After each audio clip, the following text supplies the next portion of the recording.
The Bowl of Heaven, Part 6, narrated by Lori Carvelli, written by the famous astrologer Evangeline Adams.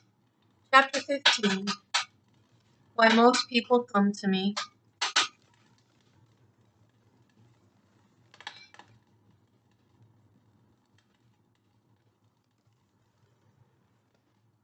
There, exclaimed Ella Wheeler Wilcox, rising and pointing at me across the banquet hall, is the only person in the world besides God who knows my real age.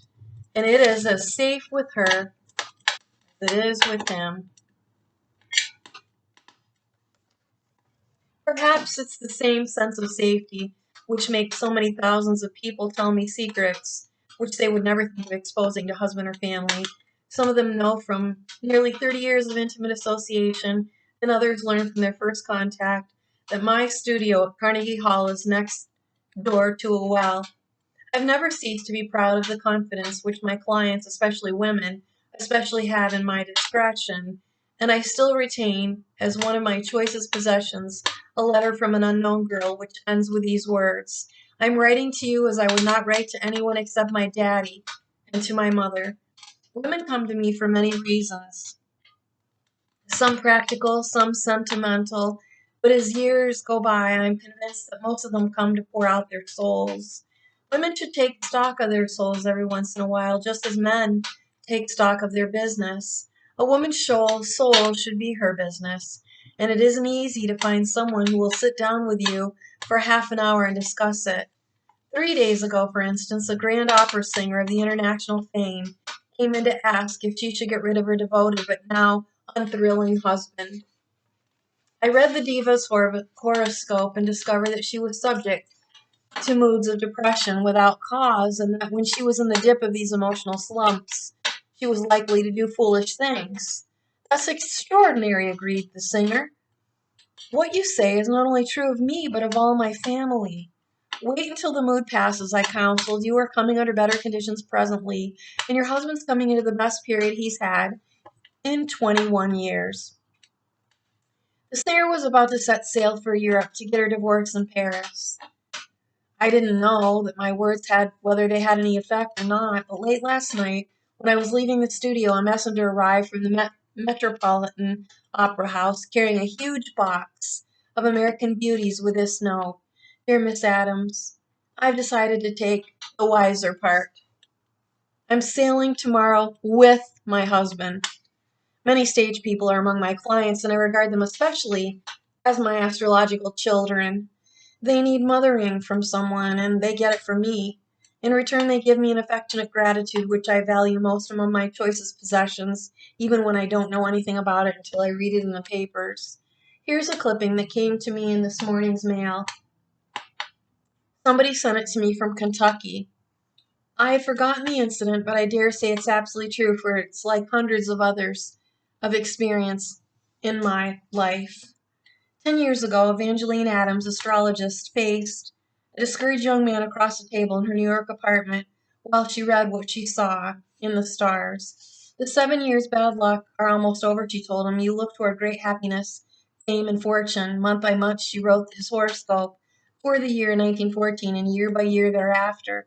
Among other forecasts was of his marriage to a woman with 2 children, his rise in emotional roles for 1924, his crossing the ocean back to the land of his birth.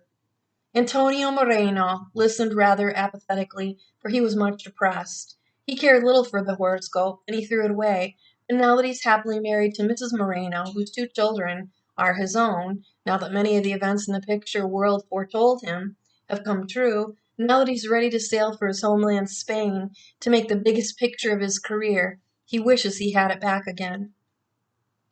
Most of my consultants, when I first read horoscopes, concern themselves with strictly domestic and pre-domestic problems. Have I met the right man? Am I likely to be engaged this year? And am I to be married in the near future? And if so, can you say when? Will my fate be rich or famous? How can I hold my husband? Am I to get rid of him? And a considerable fraction of my mail still concerns itself with these questions. After all, they are the big viral problems in most people's lives. But with the increasing divergency of women's interest, even my feminine callers' reasons for consulting astrology have taken on a great variety.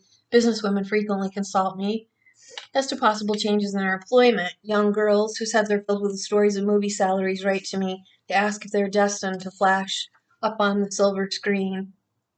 Mothers with daughters and old maids without want to know when they should take a trip to Europe. A letter before me, written on the stationery of the faculty of New England College, reads in part as follows.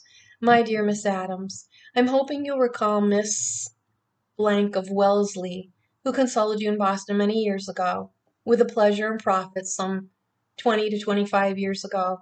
I wish to know if a 5 weeks trip to England and France is advisable, and if so, when would the conditions be most favorable? And then she added the question which I find more frequently in my mail correspondence. When would conditions be favorable for me to make money in the stock market, if ever? Some of the questions asked me are extraordinary. Social leaders want to know when it'll be a favorable day for a coming out party or a formal reception. Anxious owners of kittens and puppy dogs wish to know the fate of their pets.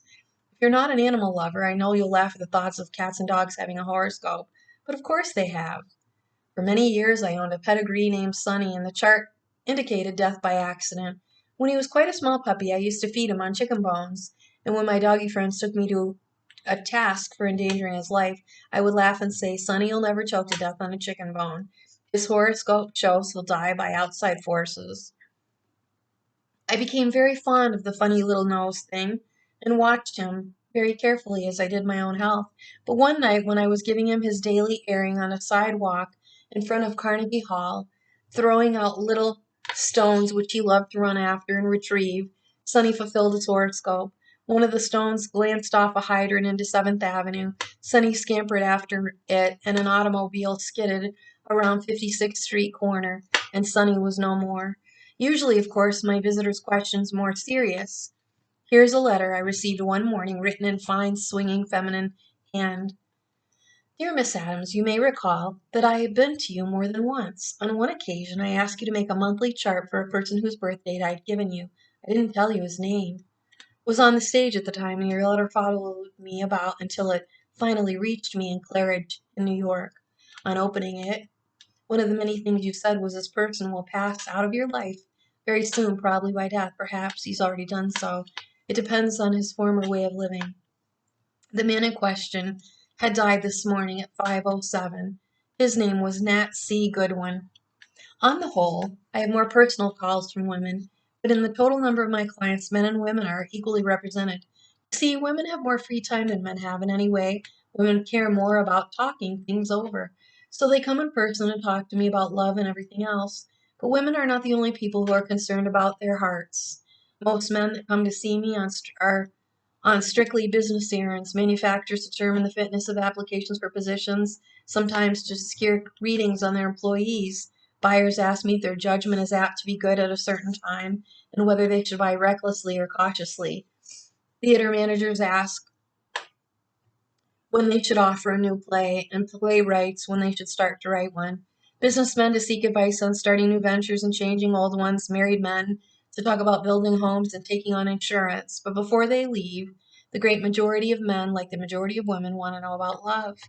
Most people who wish to get astrological tips on the current market, they would like to have a say whether their pet stock is going up or down, and if I were able to make such predictions, I would make more money in a week than Mr. Rockefeller made in 50 years. Anyone's common sense ought to show him. Yes, I suppose the question, what is the market going to do tomorrow, has been asked me a million times. Heads of big corporations, bankers, railroad presidents, such men do come for current market tips, but to consult me about their own business and about business indications in general.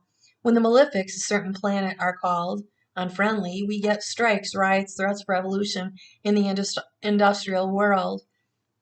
In the domestic world, there are family quarrels, feuds over property, divorces, and so on. When Saturn and Uranus were in opposition a few years ago, we had the spirit of revolution and prodigality in spending. In the fall of 1919, Saturn and Jupiter entered the thrifty sign Virgo. Then we had the buyer's strike and a general construction business. Later, Saturn and Jupiter entered Libra, the balance, and a period of equilibrium began. And so it begins, and so it goes. The problems that people bring to me vary with general conditions and with special conditions affecting them individually. If the planets are in certain positions, I know you're going to have an avalanche of people who are stirred up by money matters. If the planets are in certain other positions, I get people who are in love or out of love. There's one class of inquiry which never vanishes from my mailbag, and that has to do with the eternal problem of earning the daily wage. There is the closest relationship between your stars and your job, or should I say I'm a good example myself. I didn't go into what turned out to be my life work haphazardly, because somebody offered me a position or because my father and mother found one for me, but because I couldn't find anything else to do, which are the usual factors that decide what one should be of one of the most important questions in our life. I went into astrology because the stars decreed that I would be more successful in this work than any other, and because I was fortunate enough to find out about it at the time. Others could do the same thing, and what's quite important to a woman, astrology indicates the profession of the man she's going to marry. For example, 6 or 7 years ago, I had the pleasure of having you read for me. At the time, you told me I was going to marry a doctor, and I protested. But you persisted in your statement, adding that you will not be married for 7 years. Wanting to believe what I wanted, I did not believe your stars and went away determined to marry a merchant who was there in the offing. But I did not marry any merchant. Instead, 7 years later, I married an ear, eye, throat, and nose specialist from Vienna with whom, thanks to you and your stars, I'm blissfully happy. Although the stars will clearly indicate the type of work to which an individual is best suited, I seldom assume responsibility of trying to shift a man or a woman from one profession to another. In fact, all of the questions which come to my desk I dread most are inquiries about jobs. You might think from the letters I get that I was an employment agency. All I can say to most of these inquiries is about the stars suggest tendencies towards certain lines of work or toward developing certain phases of work other than which the questioner is now engaged. The latter in the more useful service, but what good is it to tell a man with a family to support a well-established plumbing business that he's inherited from his father, that the stars indicate a successful career as a builder of transcontinental airlines? If, however, the horoscope indicates that the plumber should possess engineering aptitude and abilities, he may be able to, through his knowledge, to raise himself from routine business of installing bathtubs and stopping leaks to the more interesting and lucrative profession of sanitary engineering. Instead of being a dissatisfied plumber, he may become a glorified one. In most cases, it is all astrology, where in this case the astrologian can venture to do. But then that's something. Last spring, a man whose life had made him a carpenter wrote to ask me if he were not more fitted to become an author. If I am cut out for a writer, I want to break loose from every line of work as soon as possible and devote my chief attention to writing. And if I'm best fitted to be a carpenter, I want to devote the necessity of time and study in that line of work. Are the indications sufficiently promising to warrant my subordinating other opportunities for literature? And what course of procedure, what working conditions, and what mental attitude are most favorable for such a venture? I advised this cautious gentleman to stick to his bench until he'd amassed a sufficient sum to finance his venture in literature. I didn't discourage him. I didn't believe in doing that, and in his case, his horoscope indicated certain artistic tendencies which should, of course, have their chance. So it may be that the humble carpenter will yet become a head of a literary corner. Another man wrote last week who's superintendent of a large factory in New York City. 2 years ago, he came to see me determined to sever his connection with the company and to try something else. He gave me his dates and the hour he was born, the place, and I was making his horoscope in the usual way when I discovered he was temporarily under a shocking aspect of Uranus and Mercury. That's the condition which makes people unhappy in their work and feel they're being imposed upon and want to make changes for no reason at all. Here was a case of a man ill fitted to the job, about to injure himself by an unwise move because of a temporary astrological condition which he didn't understand. I explained the situation, sent him back to the factory, told him to keep his head up, his chest out, and prophesied that in a few months conditions would be better for him and his work than they'd ever been for 21 years. Well, he told me in his letter last week that he had advanced since he saw me from superintendent to general manager and expressed at our next annual meeting to be elected board of directors. And he was sending me the dates of 27 women employees who were in line for a promotion. He wanted to make sure they weren't under the wrong aspect of Uranus and Mercury. That may be a new thought. Employers using astrology to pick their force, but why shouldn't it be? They insure against accident. Why not against fate? As a matter of fact, a great many do, especially when they're deciding between two or more applicants for the same job. I have one client, now an old man, who used to follow his practice and business and carried it with him into his private life. He'd been ill a good deal over the last few years and had to undergo a series of operations. He not only consults the stars with what they have, but picks doctors and nurses by the same method. He's particularly interested to know about his nurse, whether she'll be congenial or not, and he always gets her dates and sends them to me for a reading. The trouble with most people who have the disturbing condition which my superintendent has is that they come not to know about it till after they've made an unwise change.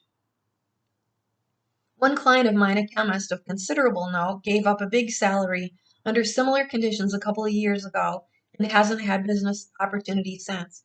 If he'd taken my advice, he might still have his job. I had a similar case last summer. A nurse was going abroad to do research work at a London hospital. It seemed like a great opportunity for the young woman, and I hated to discourage her, but her stars indicated, through no fault of her own, that she would be unsuccessful at the time in a new venture which she undertook. Yet in spite of everything, she went. On the boat going over, an abscess developed in her left jaw. Infection set in, an operation became necessary, and she spent all but 4 days of her time abroad, stretched on a hard mattress in an English nursing home. The most amusing case of this kind I've ever had was a stockbroker whose horoscope made him wish to be a cook. Dorothy Canfield wrote a very interesting book about the same sort of thing. The wife wasn't happy until she ran the business, and the husband wasn't happy until he kept the house. Well, this man was like that, except he wasn't a failure in business. His stars indicated he would be successful in anything he touched, but he was born under Cancer, which means that he thought a lot about good things to eat. A Cancer bride will spend more money on her dining room furniture than all the rest of her home. And this Cancer man was never so happy as when he was ordering a meal or messing around in his mother's kitchen. An awful husband, you might think, for some women, yes, but he happened to marry a professional woman who was too occupied with her work to care who went or what went in or out of the kitchen. This was a Cancer man's opportunity. In his spare time, he took over the entire management of the household. At night, he comes home with laden with caviar, hand-picked chickens, Stilton cheeses, fat and juicy steaks, and the wife, after a hard day at her desk, staggers into the dining room and eats what he has cooked. He is fulfilling his destiny, and both he and she are happy. A man came to see me some years ago whose sole purpose, so far as I could make out, was to make me mad, and he succeeded. Everything I said he contradicted until I finally dropped his chart and launched into a passionate defense of my beloved science. This was evidently just what he wanted. He sat back listening intently, and it wasn't until the end of the interview that he relapsed into his earlier manner of premeditated combativeness. He was a queer lot.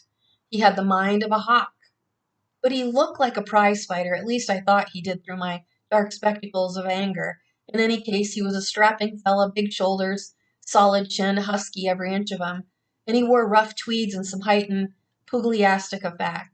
After my experience, I so thoroughly disliked him, I wished I too was a prize fighter and that I was big enough to get into the ring and give this great bruiser a good licking. But as he rose to go, I controlled myself sufficiently to run through the usual routine. "What's your name?" I snapped. "Davis," he said. "Richard Harding Davis."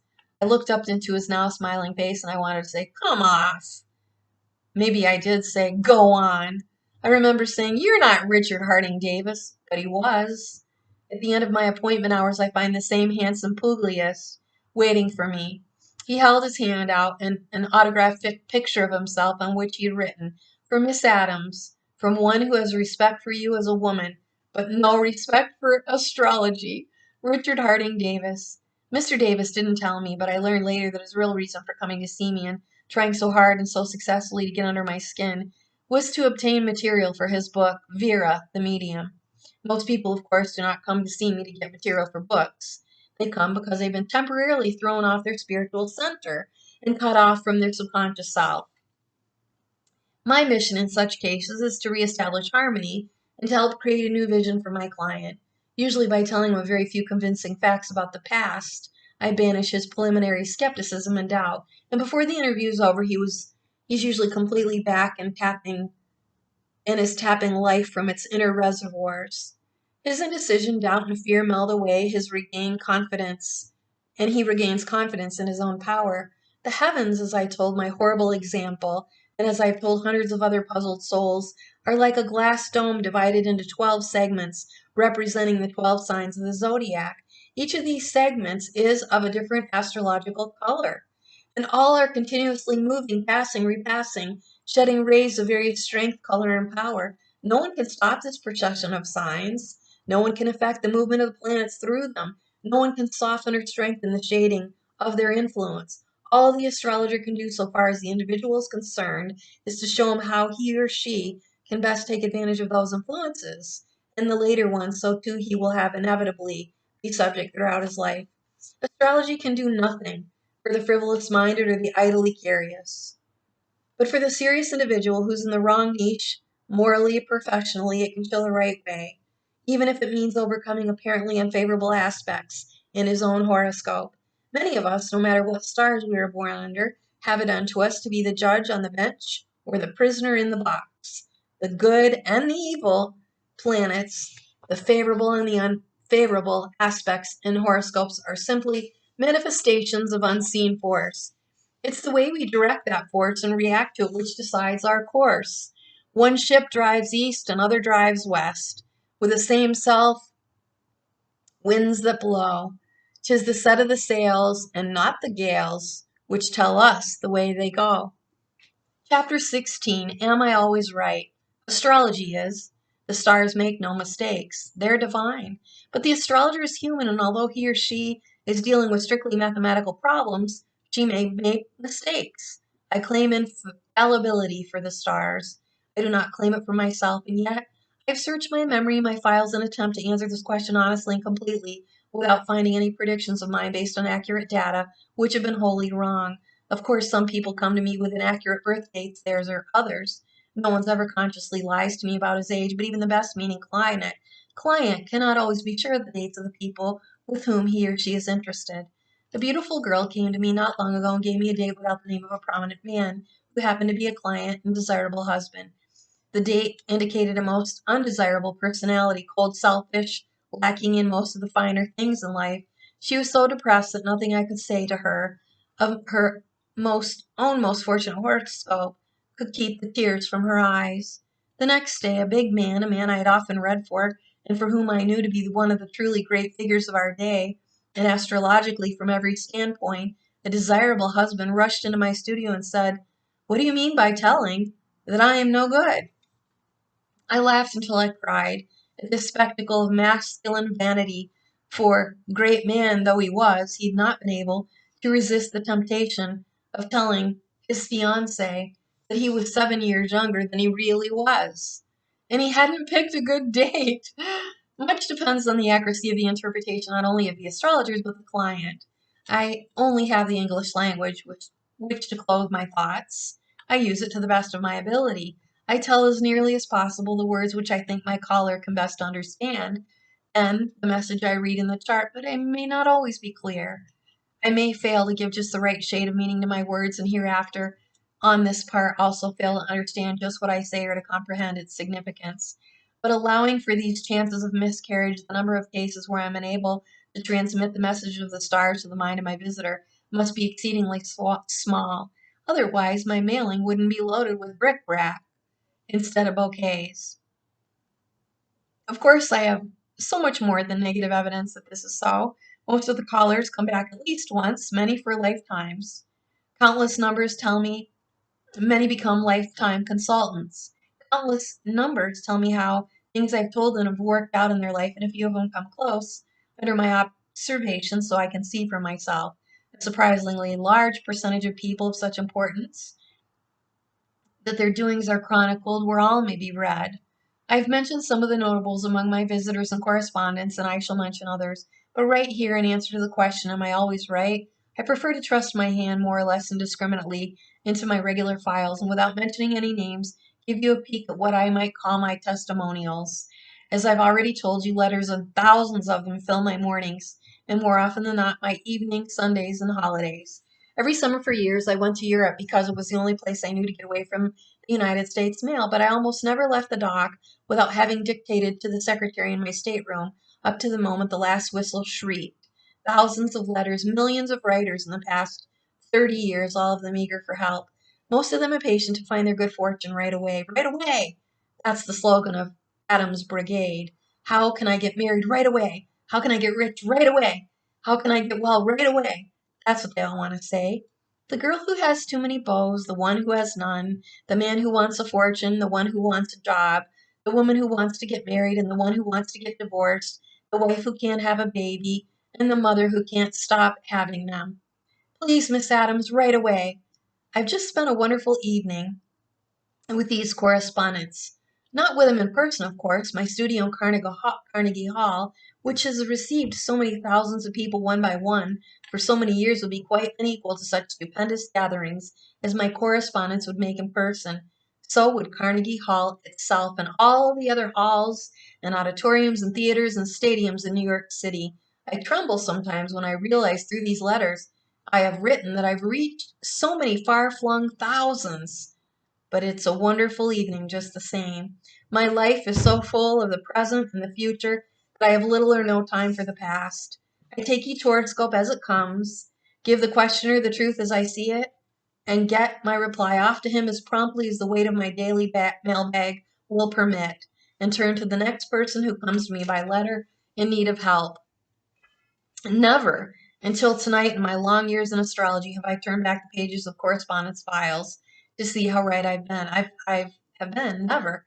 Until now have I thought about checking up on the stars, but I'm awfully glad that I did.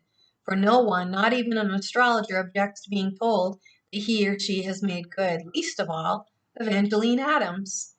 It is as if you had looked into the deeper recesses of my heart, writes one woman, and found what was written there. The things that you said, declares another, are so astonishing in their exactness that I feel you've been with me for years and know all the good and bad about me.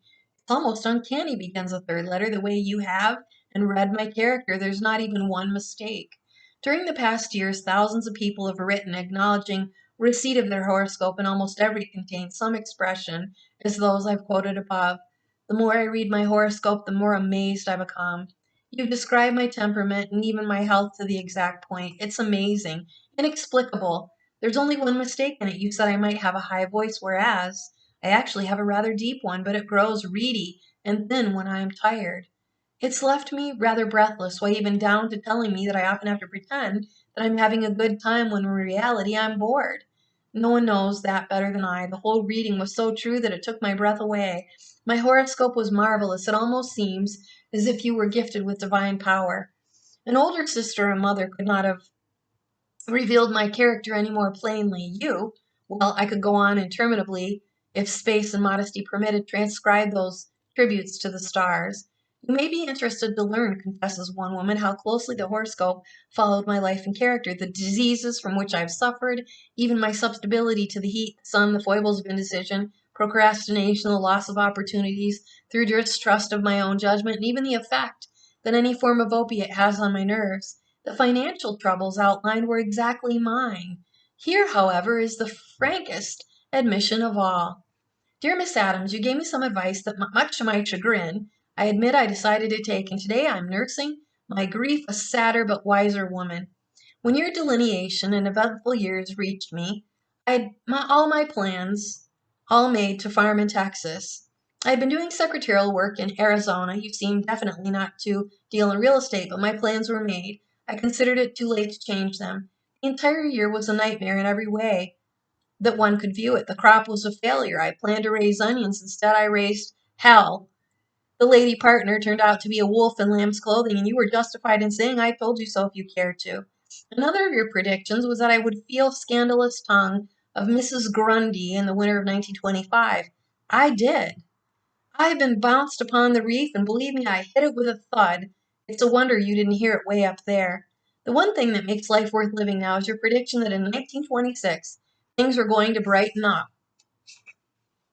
In fact, I have been convinced beyond the shadow of a doubt that when you speak, lo and behold, you know what you're talking about. And the way that I became convinced is by doing the opposite of what you told me to do.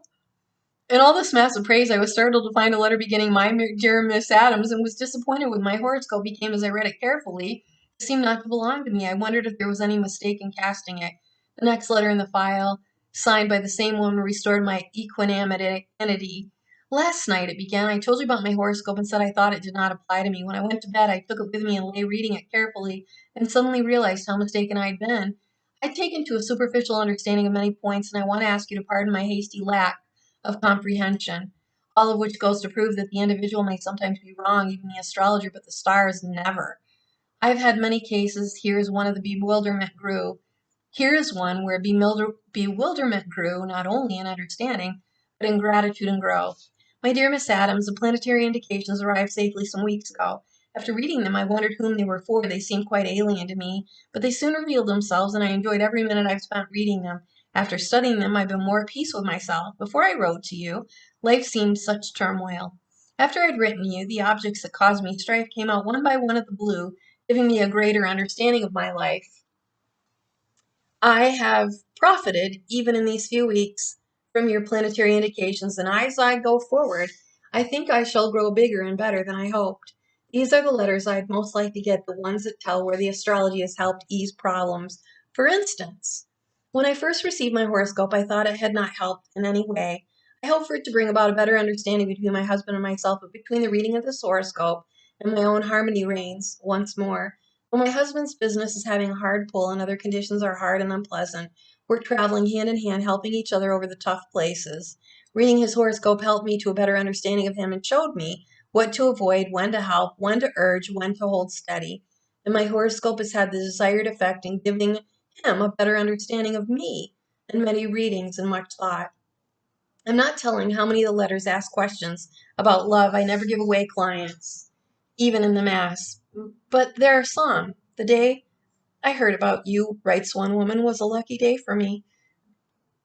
The horoscope was already helping me enormously. I'm going to try very hard to be sensible and take your advice, all of it, even the don't get married until you're 28.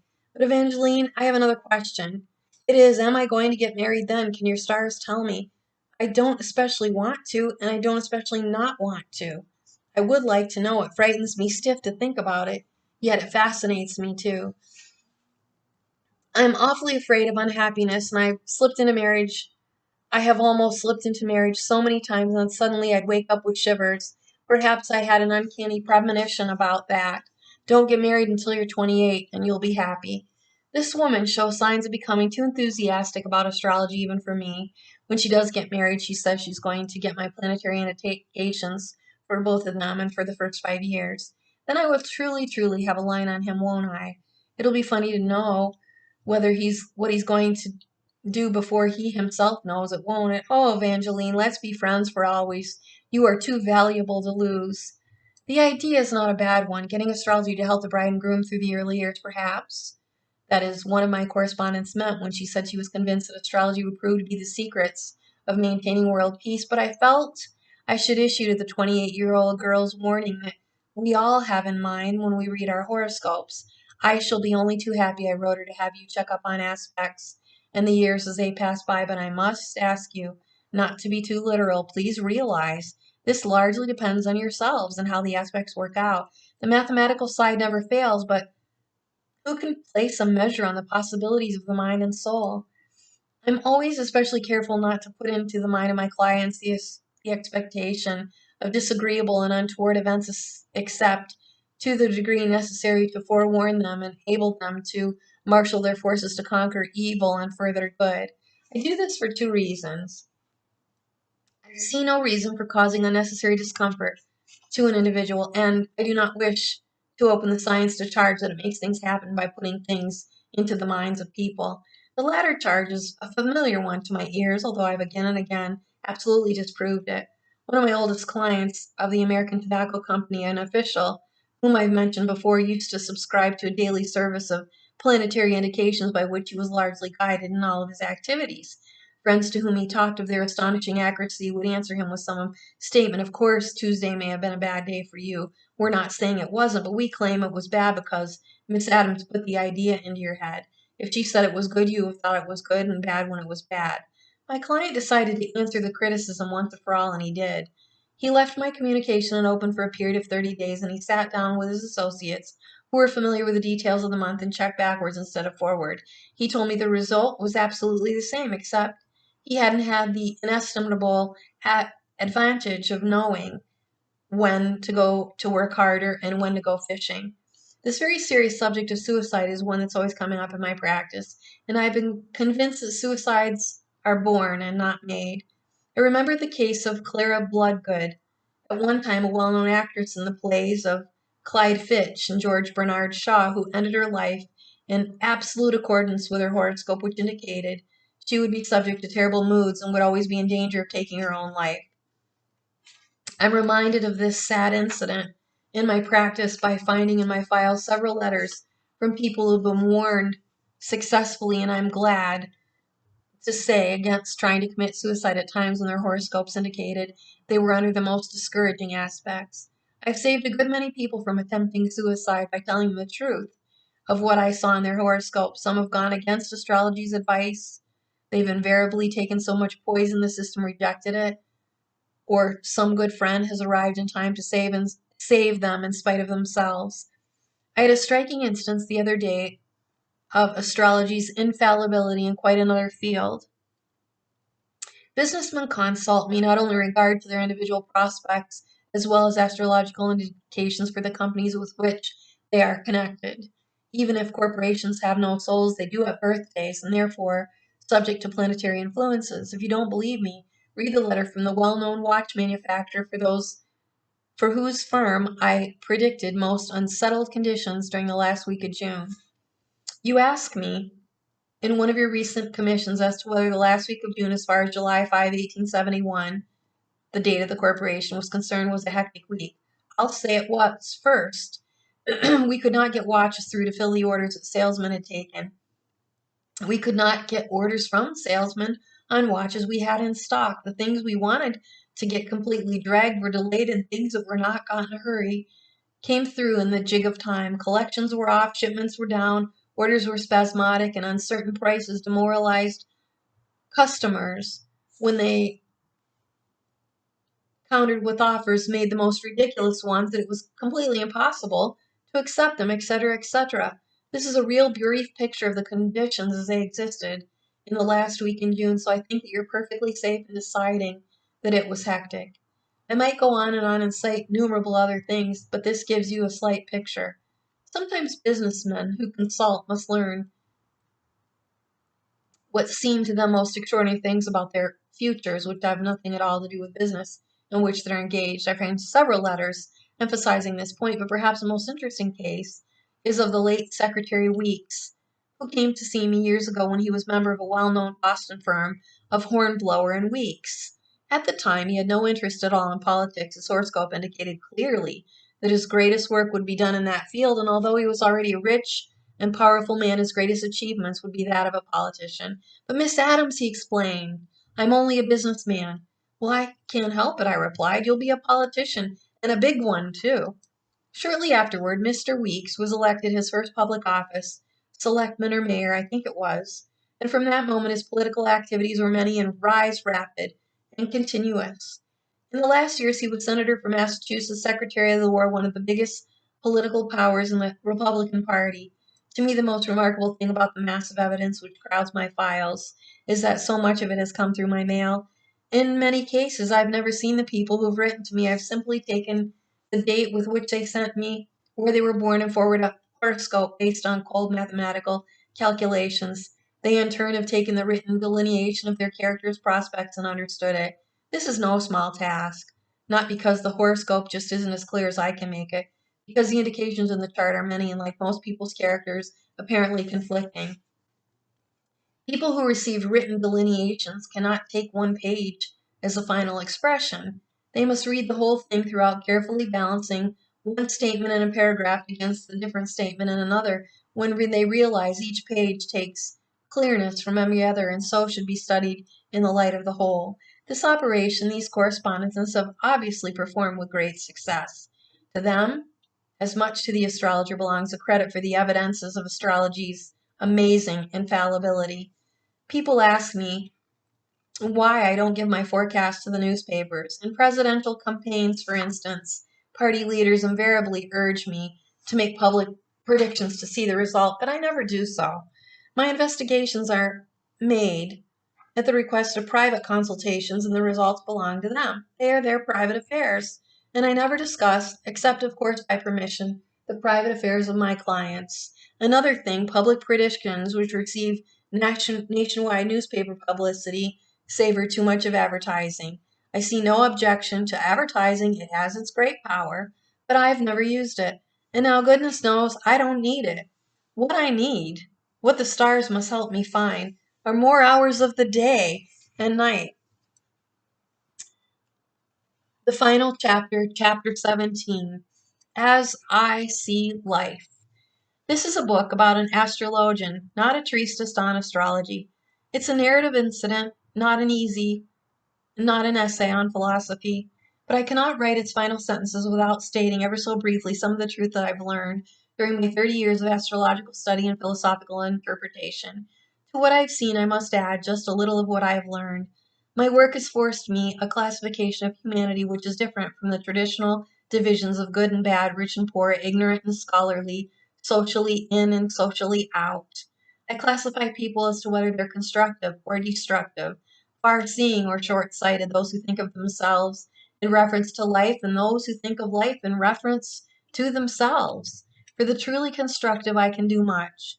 For the irrevocably destructive, I can do little. Astrology, like the Lord, helps those who help themselves. Most people consult astrology when they've been temporarily thrown off their spiritual balance, when they're out of harmony with their subconscious selves, and when they're unable to see life's problems clearly or to work out successfully a solution.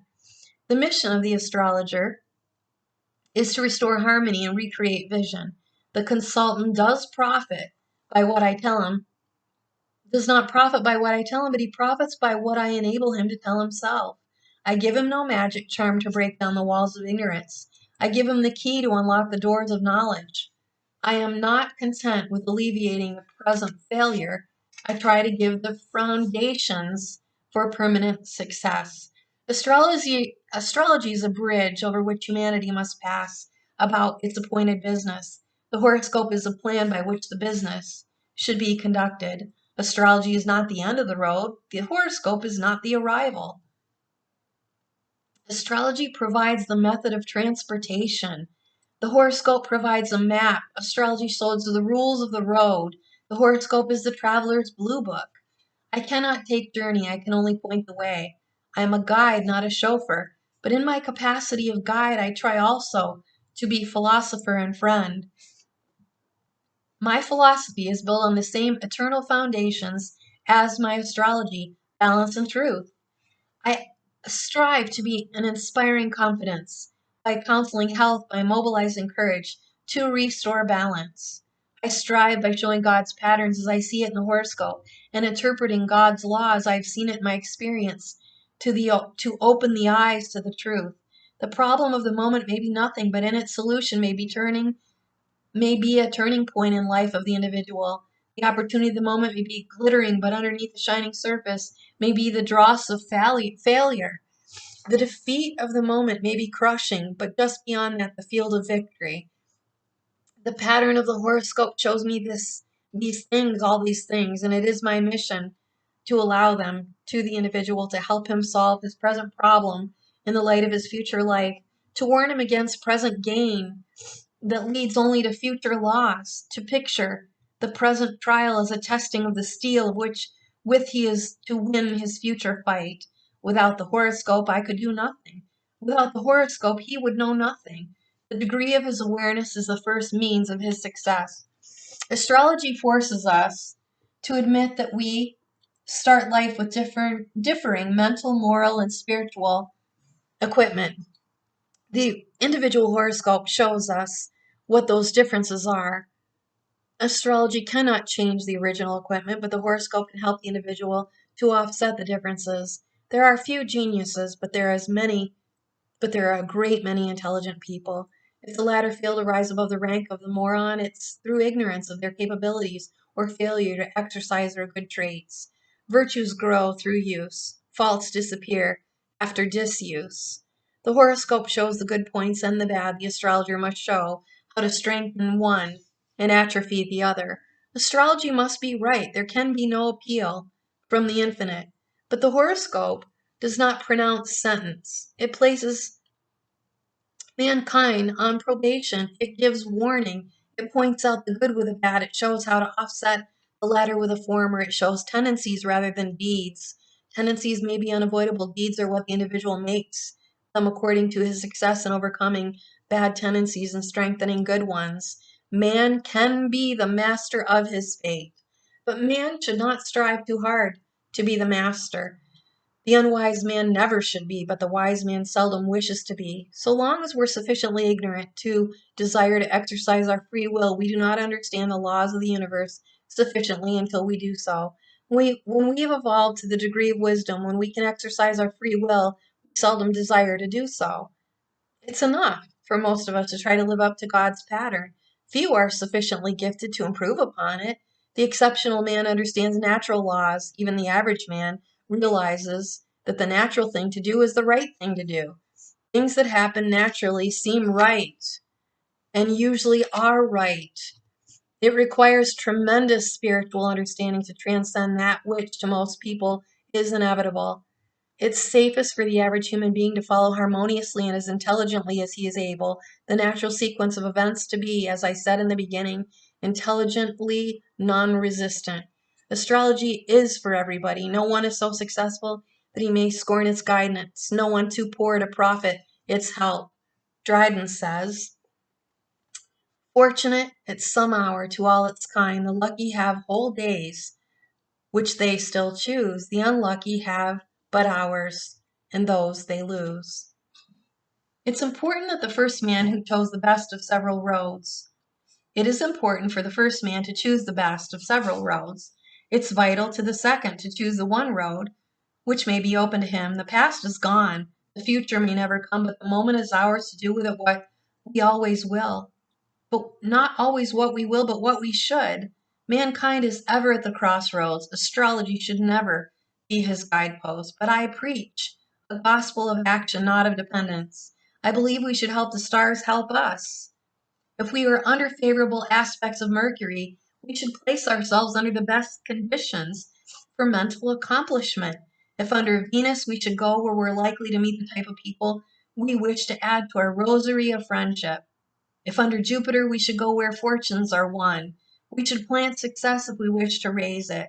If we're under the more capricious influences of Uranus or Neptune, and we desire to court their higher vibrations, we should turn our back on the material and selfish accomplishments, center our efforts on gathering knowledge from the benefit of those less favorably placed or less richly gifted than ourselves. We're not tied to the wheels of destiny. We're here in this life to help the wheels go round and round. These are my principles. I believe them profoundly, and in my 30 years apprenticeship in the astrological laboratory, I have proved them to be true. As for me, I've seen all my ships come into safe harbor, toward which they've been guided by my stars. I am a happy woman, happier than I was when I began the work to which I have devoted my life, and that is something that few people can say. Thomas W. Lawson told me once that he would give anything to be as happy as he was when he was worth his first $10,000. Many other rich men and successful in selfish accomplishment have told me the same thing. So I am persuaded by my own mature happiness that my life has been what the stars decreed that it should be, a life of service to others. For the future, I hope to spend more and more time in study and less time in professional practice. I have no wish to divorce myself entirely from my daily routine. If my work died, I should die also. But I do wish to give a good part of my remaining years to research, perhaps to writing. There's no limitation to what the realm of astrology, but man's knowledge of that realm has definite boundaries. And it is my ambition, my one absorbing purpose, to push those boundaries into the infinite until they approach as near as possible for humanity to come to God. The greatest philosopher of the ages said, "As a man thinketh in his heart, so is he." And astrology's mission is to lay bare to the individual what it is in his heart, what is in his mind, what is in his soul, and to tell him when his desires are prone to be, and to warn him that unless he controls and directs them through knowledge, they will form his character and determine his destiny. The end.